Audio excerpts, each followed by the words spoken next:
হরি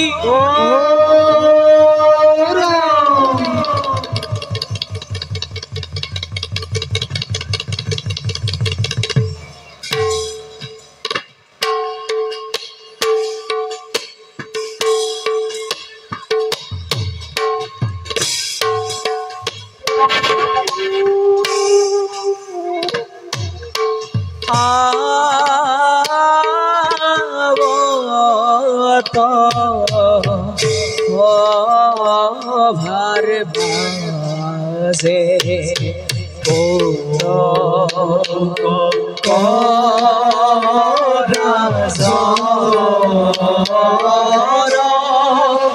আরে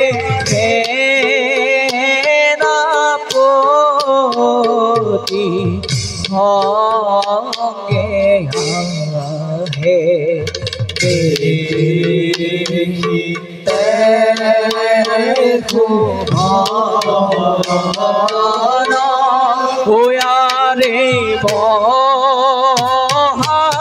দর্পে রবিরা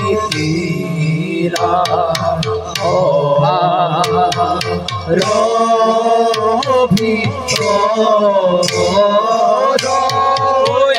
রে রাম হরি রাম হরি নিরন্তর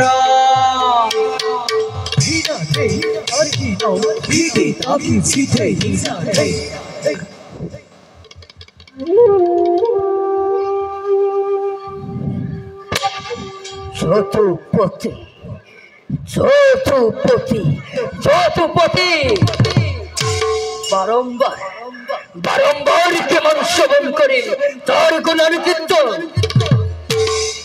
গোপিনীর বস্ত্র হরণকারী কুয়ারর বারককে দিয়াও আপদে খবলুয়ারে গোপীর নগর লজ্জাহীন ভাবে প্রেম লীলা খেলা করা কৃষ্ণকে দিয়াও ভগবান খবলুয়ারে ভগবান এই বন্দেক্ষ বাসুদেৱ মোক সকলোৱে ঈশ্বৰ জ্ঞান কৰিব লাগিব পূজা কৰিব লাগিব সেনাপতি শুনা মোৰ প্ৰসংগ আজিৰ পৰা মোৰ নাম সৰ্বত্ৰ প্ৰচাৰ কৰি দিয়া বন্দেক্ষ বাসুদেৱ বুলি আৰু যিজনে মোৰ আজ্ঞা উলংঘন কৰি কৃষ্ণৰ নাম বখানিব নিঃসংসভাৱে হত্যা কৰিবা তোৰ বাবে চিন্তা নকৰিব মহাৰাজ এই পৃথিবীত মই কাল ভিক্ষু সৃষ্টি কৰিম কোনোবাই যদি আপোনাৰ আদেশ কৰ্ণপাতি কৰি সেই কৰিয়া কৃষ্ণ নাম কৰে উচ্চাৰণ তাৰ জিভাস্তেতন কৰি ভাৰত শাস্ত্ৰে কৰিম প্ৰদান ধৰ্মীৰ পক্ষত মহাপৰাধ ঘোষণা কৰি বুজানিম সকলোকে ভগৱান মণ্ডলী গক্ষ বাসুদেৱ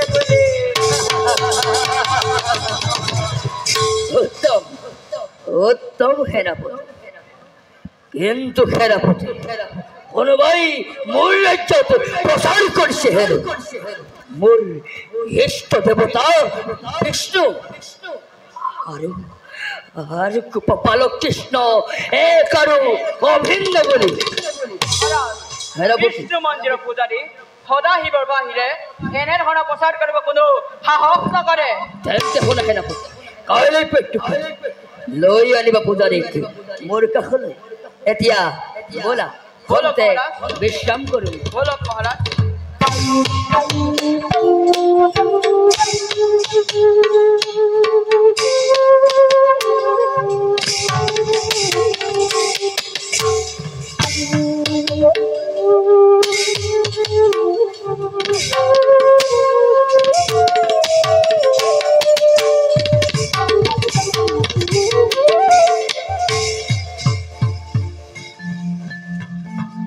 ও হরি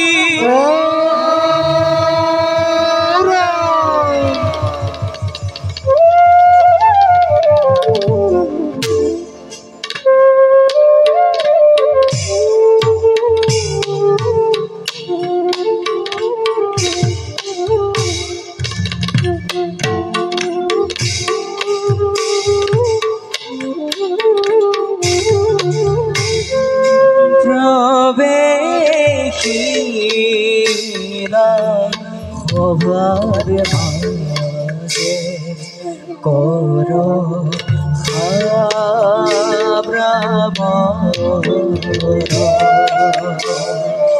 হরি ভক্ত ইতু দেব দেখি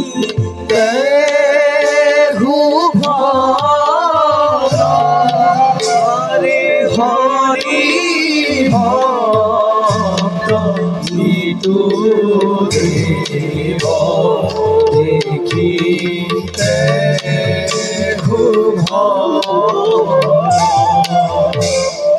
চিন্তিত মনে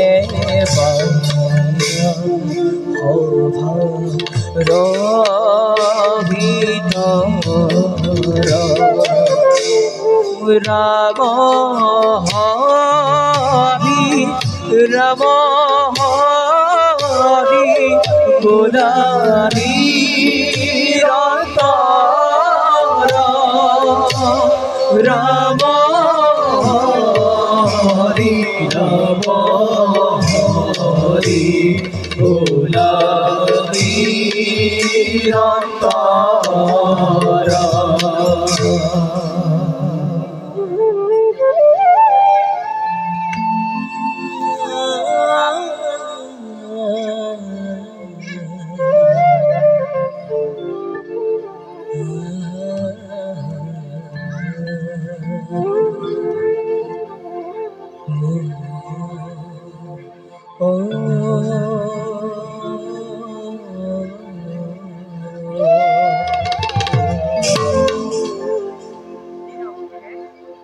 দিনক দিনে পণ্ডকৰাজ অহংকাৰী হৈ উঠিছে। পণ্ডৰী কক্ষ বাসুদেৱ বুলি সেনাপতি দীপানে সৰ্বত্ৰে কৰিছে প্ৰচাৰ। হে ভগৱান, পণ্ডকৰাজ সুমতি প্ৰদান কৰা।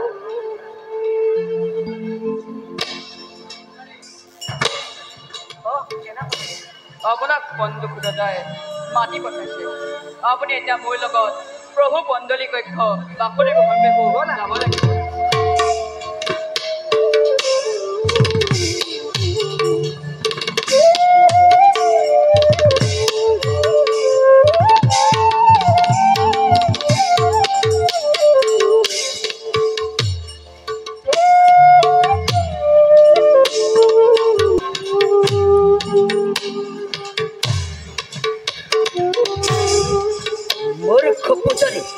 মিছাতেই তোক মই মহান দায়িত্ব কৰিছো অৰ্পণ।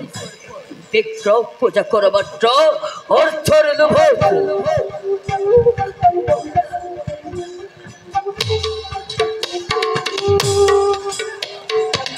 মহাৰাজ মহাৰাজ পূজাৰী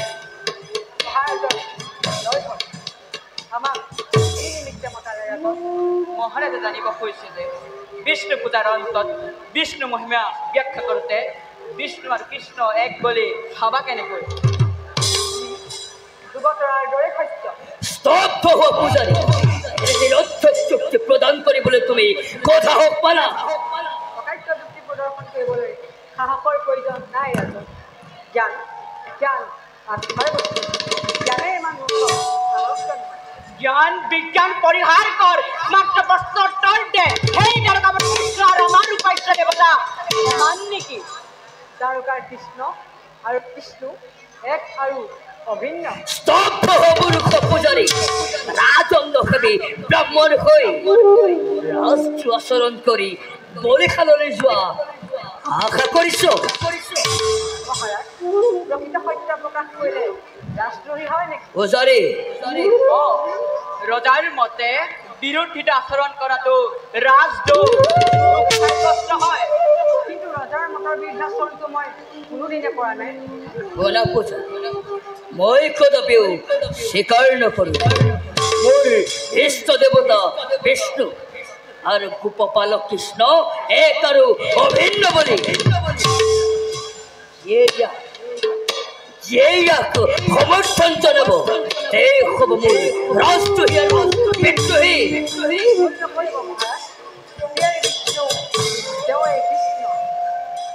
কৃষ্ণ নাৰায়ণ আৰু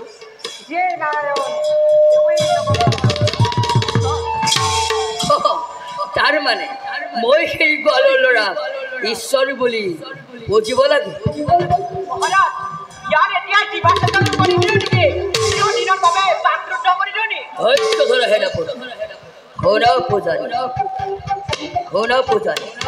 তুমি মোক ঈশ্বৰ বুলি এদিন নহয় এদিন মানিবই লাগিব।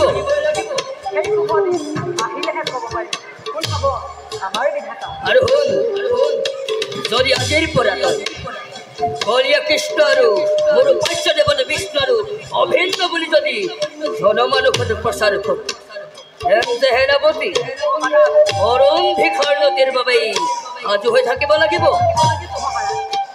যিমান দিনলৈকে অন্ন গ্ৰহণ কৰি থাকিম সিমান দিনলৈকে আজ্ঞাৰ প্ৰতি কৃতজ্ঞতা থাকিব। তাৰ বাবে আপুনি নিশ্চিন্ত থাকক। মই এতিয়া যাওঁ, মোৰ পূজাৰ সময়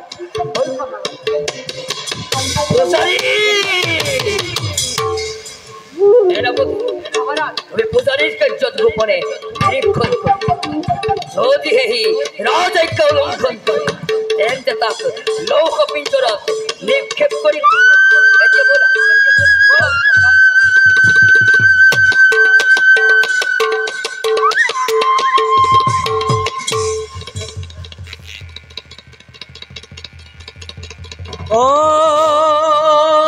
হৰি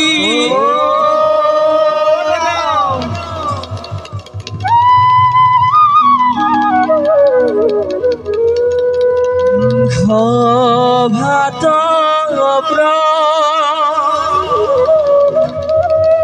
বেশ কৰে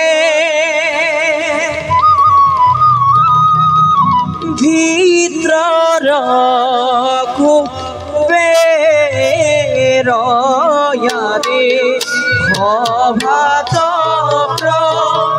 দেখ কৰে ভিতৰ ৰয়াৰে হৰি ৰবি দুহিতু মহাদুৰাসাৰে ৰাম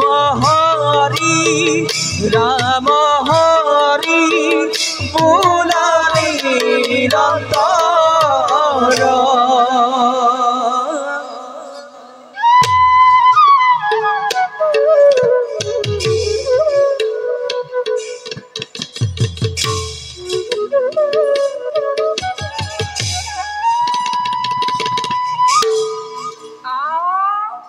সেইফালেও যাব নোৱাৰি একেই কথা একেই বতৰা, সিফালেও যাব নোৱাৰি একেই কথা একেই বতৰা। কি কৰোঁ? যেনিয়ে যাবা তেনিয়েই ভগৱান, গোটেই পৃথিৱী চাগে ভগৱানে ভৰি আছে। মোৰ নামে কৰ্ণ। নহয় মই পাহৰিছিলো, মোৰ নামে ঘণ্টা কৰ্ণ।